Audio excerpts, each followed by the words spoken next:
This is your daily dose of all things royal. Welcome back, my gorgeous, good-looking friends. The debate goes on. Did King Charles quietly break his sacred coronation oath?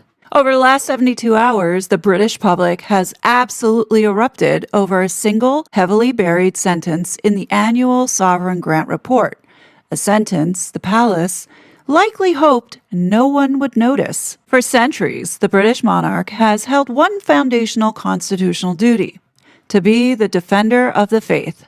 But overnight, that language has been quietly erased and replaced with a vague promise to protect the space for faiths.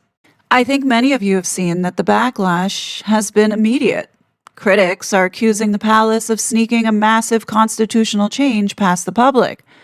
But did King Charles actually violate his oath?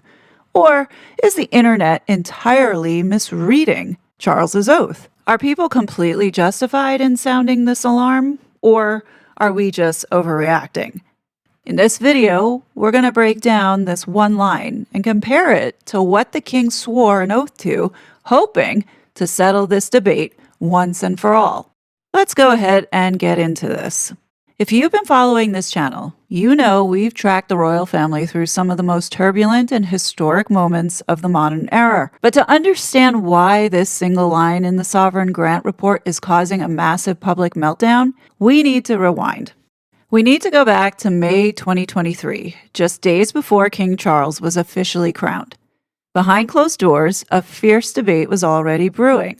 Whispers were circulating that Charles wanted to break centuries of tradition.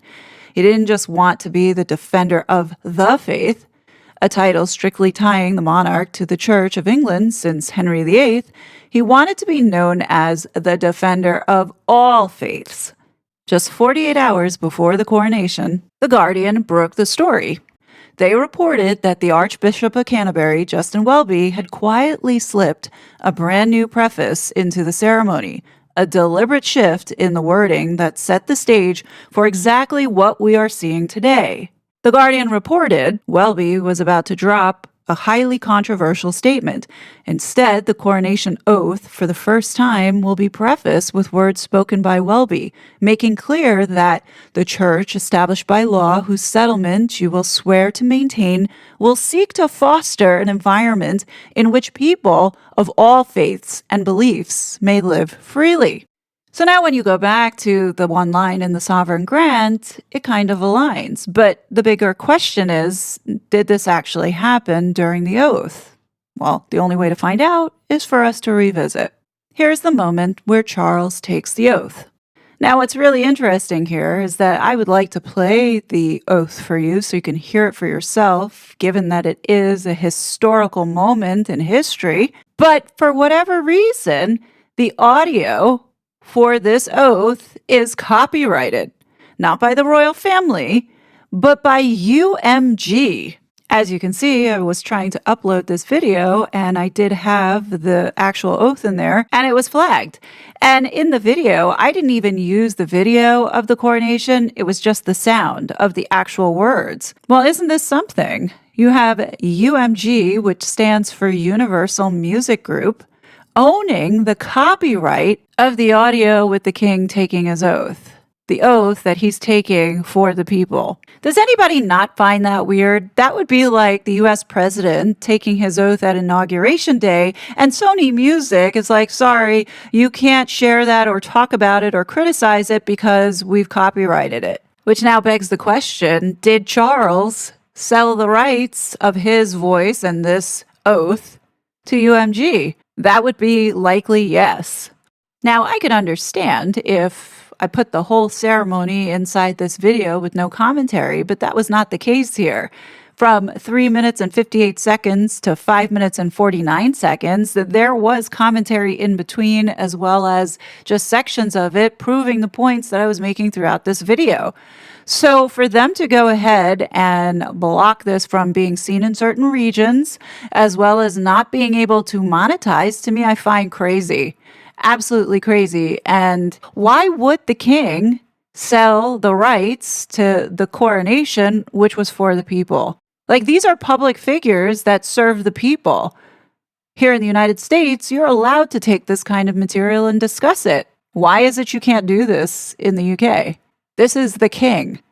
He's serving the people, not the other way around. So in stripping the audio away, these are the exact words. Justin Welby starts out, Your Majesty, the church, established by law whose settlement you will swear to maintain is committed to the true profession of the gospel, and in doing so, will seek to foster an environment in which peoples of all faiths and beliefs may live freely. So that was the preface that was being discussed in The Guardian. That didn't exist during Queen Elizabeth's coronation, but just to let you know, everything else was the same. Madam, is Your Majesty willing to take the oath? I am willing. Justin Welby continues on and says the coronation oath has stood for centuries and is enshrined in law. Are you willing to take the oath? And Charles says, I am willing. So indeed, this little change was included in the coronation when Charles swore his oath by Justin Welby. Now, the next question that I have here is, was this legal? Uphold and maintain the said enactments to the best of my powers according to law. That's about as much as I can get away with here. So we see Charles going ahead and signing this oath. Now, the big question is, in this oath, is the part of him maintaining this space or environment so everybody can practice their faith. This is the big question. The only way to find out is looking at the actual oath and what he signed, and here it is. It says here, I solemnly promise and swear to govern the peoples of the United Kingdom of Great Britain and Northern Ireland, my other realms, and the territories to any of them belonging or pertaining according to their respective laws and customs. I will, to my power, cause law and justice, in mercy, to be executed in all judgments. I will, to the utmost of my power, maintain the laws of God and the true profession of the gospel. I will, to the utmost of my power, maintain in the United Kingdom the Protestant Reformed religion established by law.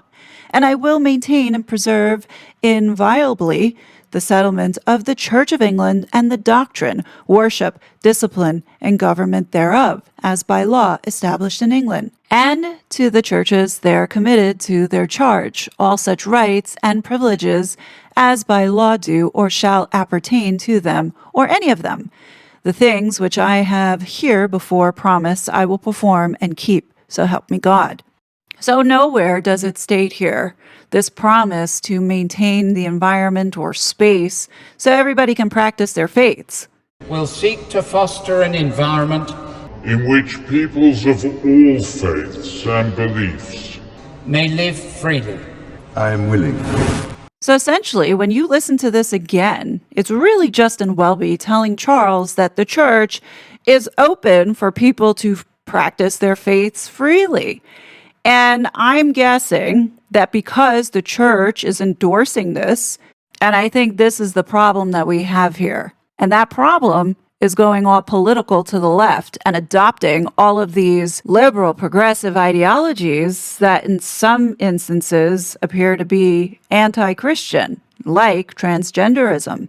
So what's been done here, I feel, is very manipulative because during the Queen's coronation, there was no such additional verbiage added to her oath. I guess the perplexity that I have here is why did Justin Welby think that it was okay to deviate from centuries of tradition in this ceremony? That's the question that I have here. So I see this as incredibly deceptive and creeping in this globalist shit. From a theological perspective, the gospel does allow people the free will to choose their beliefs, but it does not validate or accept the worship of other religions. So he is encouraging here, essentially, allowing space within the church to practice other religions, which is completely against the gospel. The oath that Queen Elizabeth took is the exact same oath that King Charles took without the preface that Justin Welby had put. So the oath that the late Queen Elizabeth took, as well as previous monarchs is the exact same that King Charles took without the preface tacked onto it. So the question is, was that allowed to be done, and who authorized it? Was it the king or was it the Church of England? I get the feeling that it was likely the king. And once again, we have this plausible deniability where Justin Welby is on the hook for this. This oath is supposed to represent between the king and the people. So the big question is, who influenced Justin Welby to add this preface before Charles took the oath? Going back to that article from The Guardian, it says here, almost 30 years ago, Charles triggered a furor when he suggested he would be defender of faith in general, rather than defender of the faith, stemming from a desire to reflect Britain's religious diversity. Ever since, there has been speculation that the coronation oath might be altered. In fact, it will be unchanged, as became clear when the Archbishop of Canterbury's office published the coronation liturgy last weekend.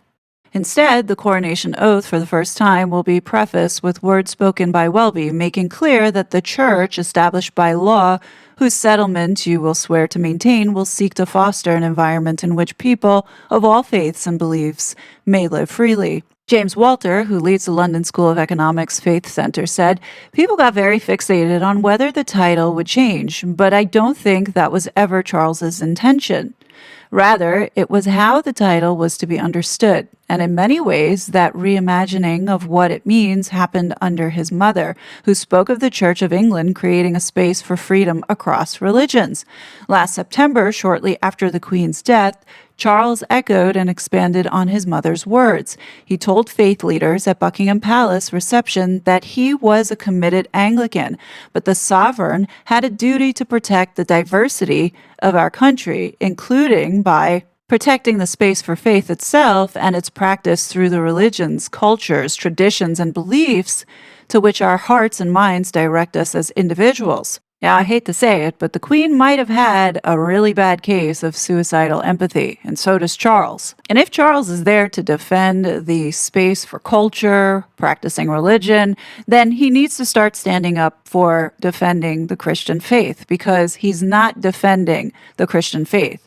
He's defending all other faiths to be able to carry on with their freedom to freely practice their faith, their culture, even if their culture involves raping children. Or how about oppressing women and marrying first cousins?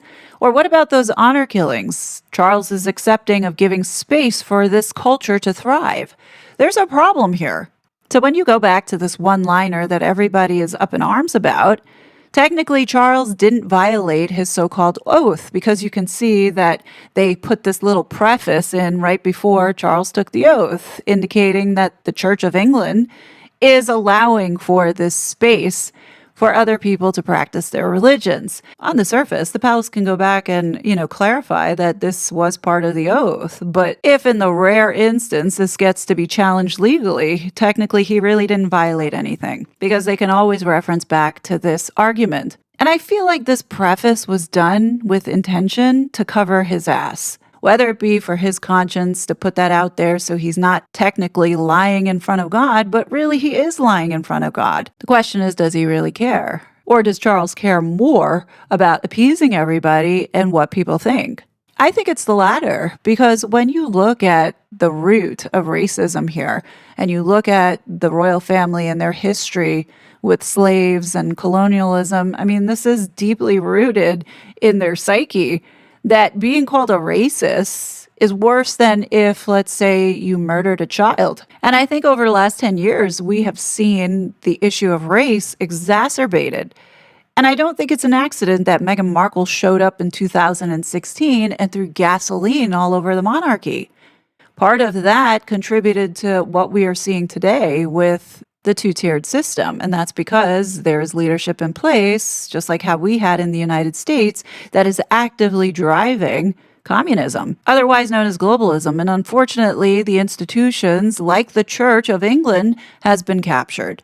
And that's why we're in this situation that we're in right now. So answering the question, did Charles break his oath?